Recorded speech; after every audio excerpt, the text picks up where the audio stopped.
कृष्णावतार। भगवान विष्णु ने श्री कृष्ण के रूप में देवकी और वसुदेव के घर में जन्म लिया था। उनका लालन पालन यशोदा और नंद ने किया था। इस अवतार का विस्तृत वर्णन श्रीमद् भागवत पुराण में मिलता है। कृष्ण हिंदू धर्म में विष्णु के अवतार हैं। सनातन धर्म के अनुसार भगवान विष्णु सर्व पापहारी पवित्र और समस्त मनुष्यों को भोग तथा मोक्ष प्रदान करने वाले प्रमुख देवता हैं।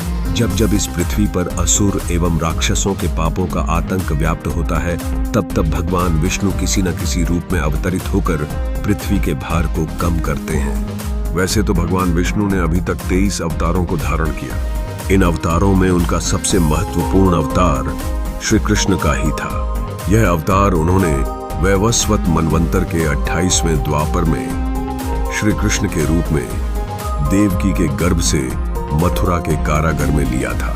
वास्तविकता तो यह थी, इस समय चारों ओर पाप कृत्य हो रहे थे। धर्म नाम की कोई भी चीज नहीं रह गई थी। अतः धर्म को स्थापित करने के लिए श्री कृष्ण अवतरित हुए थे। श्री कृष्ण में इतने अमित गुण थे कि वे स्वयं उसे नहीं जानते थे। फिर अन्य की तो बात ही क्या है। समस्त देवताओं में श्री कृष्ण ही ऐसे थे जो इस पृथ्वी पर 16 कलाओं से पूर्ण होकर अवतरित हुए थे। उन्होंने जो भी कार्य किया उसे अपना महत्वपूर्ण कर्म समझा। अपने कार्य की सिद्धि के लिए उन्होंने साम दाम दंड भेद सभी का उपयोग किया, क्योंकि उनके अवतीर्ण होने का मात्र एक उद्देश्य था कि इस पृथ्वी को पापियों से मुक्त किया जाए। अपने इस उद्देश्य की पूर्ति के लिए उन्होंने जो भी उचित समझा वही किया। उन्होंने कर्म व्यवस्था को सर्वोपरि माना।